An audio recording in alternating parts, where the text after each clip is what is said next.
Most Upwork tutorials tell you about the things you must do to be successful on Upwork. How about if we look at the things that you must not do to be successful? Of course, there are things, there are mistakes that most new freelancers and even existing freelancers make on Upwork that actually hinder their success. So in this video, we are going to talk about the 5 most important things that you must not do on Upwork that can significantly hinder your success on the platform. And the last two mistakes that people make on the platform are the most important mistakes.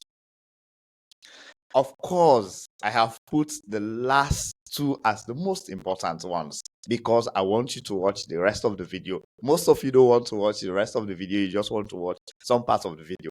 In any case, guys, this is day 8 on the Upwork mentorship program. So if you are new to this channel, my name is Jessica Ma. I am a full-time Upwork freelancer, and I'm providing this content to help a lot of people out there who wants to begin Upwork. So welcome to the channel, and I want to ask your favor. Please take 1 minute of your time and subscribe to this channel. That can help us a lot to grow and make this content reach a lot more people. Thank you for doing that. Now let's go to the 5 mistakes. So there are 5 things. Now Upwork is a very, very competitive platform. I have said this countless times. And for you guys that are new, that are watching this, please go and watch from day 0 and coming upwards, because you'll be able to understand the full context of what we are doing. All right. So there are significant mistakes that people make. Sometimes they don't know, and even it hinders your growth on the platform. And those mistakes, you need to be aware of them if you really, really want to be successful. Success on Upwork requires a lot of things, and it requires you to be very attentive to these things that I'm going to talk about. All right. So the first thing that I want to talk about, and these are things that I've written down, so you'll be noticing that I'll be looking down on my laptop because I want to make sure I'm not giving you crap. All right. So the first thing is underpricing your services. So now you have to, this is a very tricky one, I must say, because you have heard me said in this channel that when you are starting off, there are 2 pathways you can take. You can take the pathway wherein there are 2 paths that you can take. You can take the path wherein you have a higher rate, and you can take a path wherein you have a lower rate. It depends on your experience level, what kind of experience you have, and the value that you are bringing on the table. However, you must not undervalue your services. What it means is that, let's say, let me give you an example. Let's say I am a client, and I post a job on the platform. If I post a job on the platform and then I put, say, I put a rate, say from $10 to $20 per hour. This is what I want to pay for this particular job.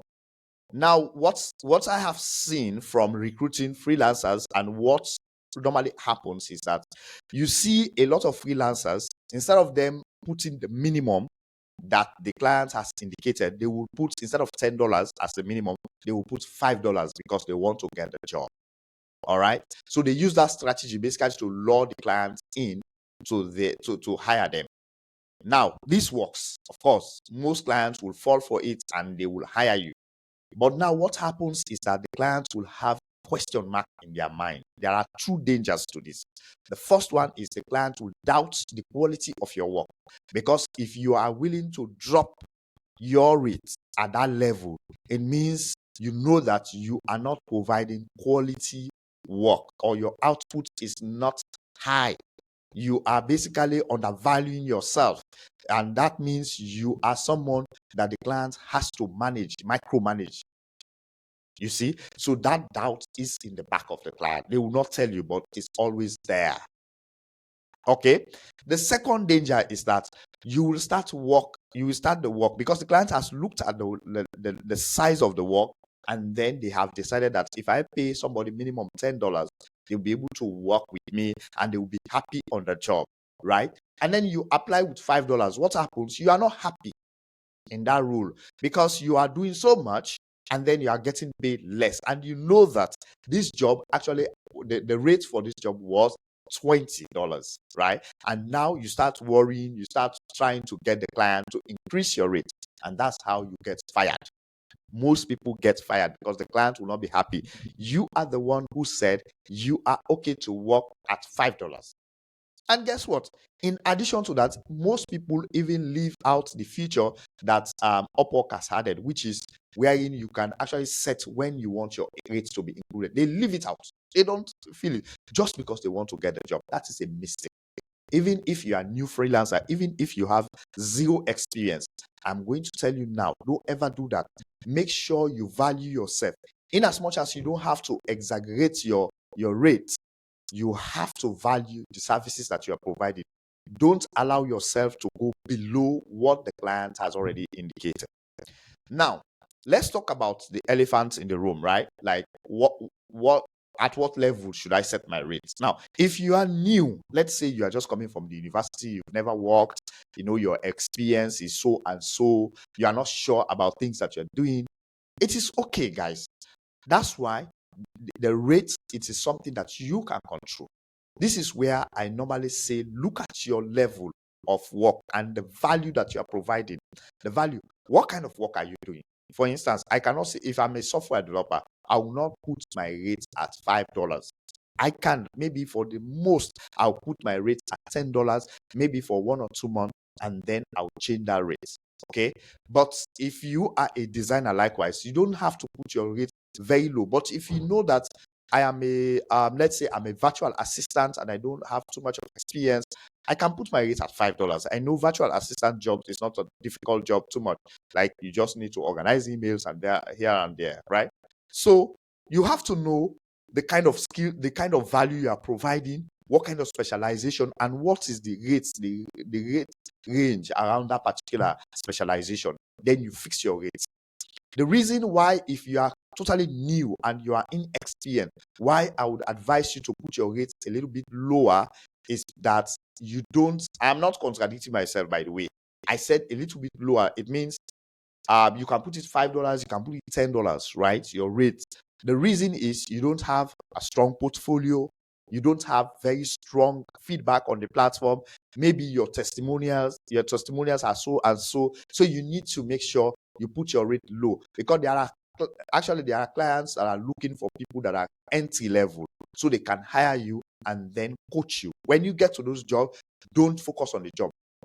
Focus on learning and creating a very positive relationship with that client so that they can provide you a positive feedback. So next time when you are applying for another job, you have increased your rate. That's how you work it. If you are coming from a 9 to 5 job, you are now an experienced person, don't put your rate down. Look for people that are doing the same thing on the platform and look for the rate range that is more common and then pull that one. That's what it is. That mistake, don't make it, guys. Make sure you stand your ground and push, because if you get that job, you'll be happy and everything will go on well. The second mistake is writing general proposals. Now, I have taught in this program many times how to write proposals. I have even shown you step by step different type of proposals, because I want you to learn the method. I've emphasized that you need to create a method for yourself on how to write a proposal.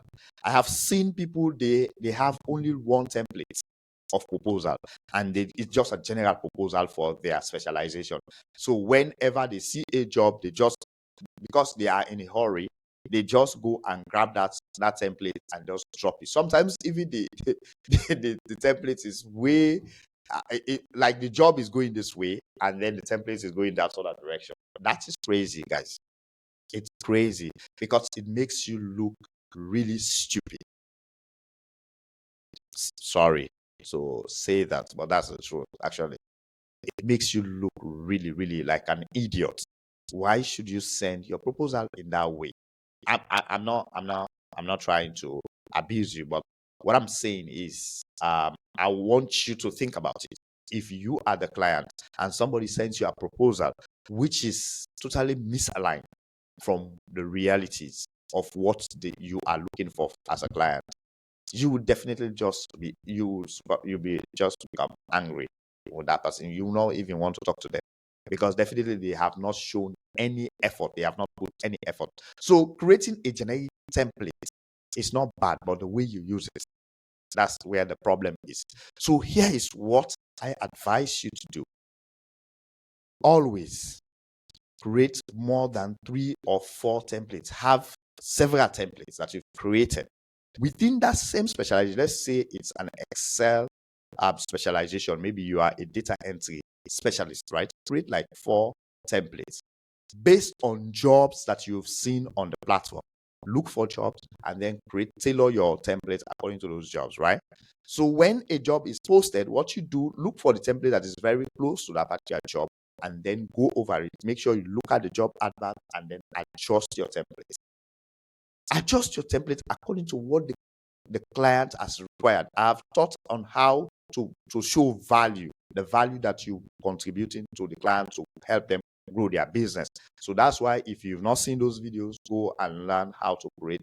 Go and see those videos where I talked about how to develop proposals. It's very important that you learn those basics. All right. So now when you create these 4 templates, make sure they are tailored. So whenever you want to send, the reason why you create in 4 is because there is a different approach for each job advert, right? That is sent. So you look for the various job adverts on Excel data entry or Excel specialist, and then you create templates for each of those to match them. So when a job is posted, most likely if you have 4 templates, it most likely aligns with 1 template, and then you take that one, clean it up, make sure you align it with the job advert, and then apply. Now, then also it will reduce the amount of time you will spend to create. If you just have a single template to refine that template, if you have 4, it will reduce the amount of time you spend, because to be honest, you have to be really fast to send your proposal. So if you spend 30 to 1 hour cleaning up your template and then submitting it, that is a very decent time, right? But you cannot spend 3-4 hours to just send a proposal. You will be below unless you have to boost your proposal. So stop sending generic template. They hurt you badly. And sometimes some clients will even block you so that you will not apply to their jobs again.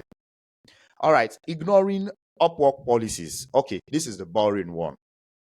Of course, most people don't want to read Upwork policies. They think this is not necessary for me. I just want to look for jobs. Now, guys, let me tell you, to be honest, most people sometimes wonder, okay, Jesse, how did you get successful on the platform? They just thought it's just my smile. I have this cute smile. Or maybe it's just my technical skills. Anyways, guys, it's just a joke. It's not about my smile, but most people just think that maybe I know how to package myself. Maybe I have something that I'm saying that I'm not showing you guys on this platform. Guys, I've shown you my account. I've shown you the proposal that I've submitted. There is nothing I'm hiding. The only thing that is stopping you is you, because probably you are not understanding my tutorials, or maybe you don't want to spend the time to actually learn the things that I'm talking about. You just want to bypass. You want to find the shortcuts. That's not how it works. If you want to be successful on Upwork, you have to do the work, the upfront work. That is, put yourself down, put yourself together, and then do the work. When you are finished with that work, you will see your success will start coming. All right. And one of that work is for you to read the Upwork proposals. The Upwork policies. Sorry, guys. The policies. So most people tend to ignore it. But I will tell you, there are key things that you need to understand. Number 1, how does the Upwork contract work? What is the policy for Upwork contract, fixed contract, and also hourly rates? How does it work? How does Upwork protect you, right? And also protect the clients? You need to understand how that works. Number 2, what does the badges mean, right? Rising star, top rated plus. How do you get that, right? And then also you can also read about, say, how does feedback works within the platform. These are critical things that you need to learn about and understand, because if you do, you will know that when a client sends you a feedback, it will only appear on your job when you respond to that feedback. So let's say, for instance, you already know that this client is going to leave you a nasty feedback. Why would you leave them a feedback in the first place? Now you get that. You get the tip, right? If you don't know that, what will happen is you will go and leave feedback for that client, and then the nasty feedback of the client will show on your profile. If you don't want to show that, just don't reply to the client. Don't send them a feedback. Don't say anything. Just leave them. Then the feedback will just stay with the client. You don't get to see the feedback, but also the feedback does not get to show on your profile. Now, why am I telling you this? This is important because sometimes it might not be your fault for you to fall away with a particular client, but they are just difficult to work with. So they want to leave a very nasty feedback for you, right? You don't need to get that feedback on your profile. Why would you do that? You want to hurt or break your career on Upwork? No. Anyways, so these are the things that are really important. How does payments work? How does Upwork, all these other things, how do you get money out of the platform and so on? So you need to read these policies. Most people ignore them and they hurt you. And then when they hurt you, start scrambling, looking for answers, how to solve those problems. Don't fall into that trap if you are trying to get started on Upwork. Now let's get to the top two items that I really want you to pay attention to. Number four. Number four is poor communication. Now, okay, I know what you think. You will say, oh, Chess, you've talked about this before. I know what you mean. This is not too important, but I will tell you that is the most important one. That is the most important mistake most people make. They don't sharpen. They don't practice how to communicate with clients. And if you don't practice and you don't do well in communicating well with clients, what will happen is the client, they will not want to work with you. Now, communication is a huge part of freelancing. Let me repeat that again. You knowing how to communicate with clients, having that body language, knowing how to communicate with a client is a huge part of you becoming successful. The reason why most freelancers struggle to be successful is because their communication is poor. So now communication is not something that you are born with. This is something that you can learn, and it takes a lot of practice. It requires you to start speaking English at home. It requires you to speak clearly when you are communicating with clients. Be clear, not just in terms of speaking, but also in writing. Be very clear. Make sure your grammar is aligned. The clients can understand you. If the clients cannot understand you, it's a problem. And that is why most time clients even have these interviews with us. They want to see your body language, how confident you are. They want to see how well you can speak, or probably how well, because they've already read your proposal, so they will assume that you know how to write. So guys, communication is so important and it requires consistent practicing. If you have to have an interview with a colleague or a friend or your sister or your brother, sit down with them, just get interview tests, right? Just do a dry run on interview. Learn how to take interviews. Learn how to communicate and connect with clients. Guys, I've talked about this. I've gone through the details. I've even shared my method of interviewing with a client, because this is so important, guys. That's why I'm emphasizing communication. If you master communication, your ability to communicate and connect with a client, and for them to be kind of interested and impressed by the way you communicate with them, then you will be successful on Upwork. You will be landing big clients. Last but not the least, but it's the most important one, do not ignore client feedback. Do not ignore client feedback. Now, let me give you this scenario. Now, most people, when they start freelancing, the biggest mistake that they make is they think that, okay, I am a freelancer, so I can do whatever I want. That's a mistake. You cannot do whatever you want, because there is something that is intermediary between you and the client. And that is the platform. The Upwork platform is an intermediary, and it is kind of moderating your attitude, and also the client's attitude towards each other, so that you guys can have a positive relationship. Now, you also have to know that clients are spending their money to pay you to do their work. So you have to be serious about delivering. I don't want to teach you something here thinking that, oh, I just go there and make money and then I disappear. I have seen nasty feedbacks on Upwork wherein most freelancers, when they start a job, when they don't understand the job or maybe they don't know what to do, they just disappear. Instead of them going back to the client and say, oh, I thought I was able to do this job, or this was what I thought, but unfortunately I don't have the skills that you need. If there is something else that I can do for you, please let me know, but this is really too tough for me, or maybe the work is too much, the pay is low, I would rather want to drop off. Maybe you can get someone else. You understand? Just be honest. Just be sincere to yourself, right? But most people, they will just disappear. And that disappearance, if a client provides that kind of feedback that you are someone that disappears 2 or 3 days and don't show up, that can destroy your career. Because once that feedback is there, any client that sees that feedback, they will never hire you. Feedback is one of the strongest weapons that can either make you or destroy you on the platform. Feedback, client feedback, is more trusted by most clients than whatever you are going to write in that proposal, or whatever portfolio you've written, or whatever English you know how to write. The client's feedback from other clients, is more important to client than any other thing. So if you receive a very nasty feedback, know that your account is finished. The only thing that you have to do maybe is to create another account. So this is why it is really, really important that you don't ignore clients' feedback. Now, most clients, they provide you basic feedback, not on the platform. They tell you during the time that you are working with them. They will tell you that, okay,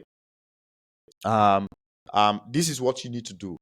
Do this, or maybe you did not do well. I was expecting you disappeared for a day or two. Why was that? They bring it up.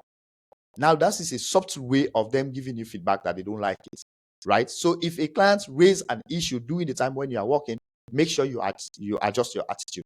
And sometimes just be sincere. If you are not available for tomorrow, just say, client A, I won't be available for tomorrow. But most people, what they will do, they will take on multiple jobs, and then they disappear from this client, appear for this one for 2 or 3 days, and then they switch over to the other client. That will not help you to grow, unless you are just somebody on the platform who just want to create few dollars, and then they kick you out of the platform, because the clients can even report you. They can report you to Upwork. They can block your account. So you don't think that you are free to just do anything that you want.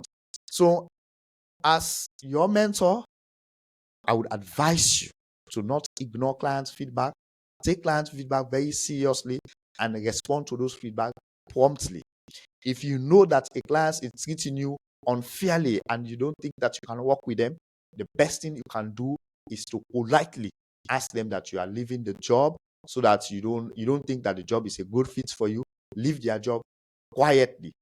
And if you are not sure that the client is going to provide a positive feedback for you, all you have to do, don't provide feedback for that client, and then your feedback will not show. The only thing might affect your job success score, but that is fine.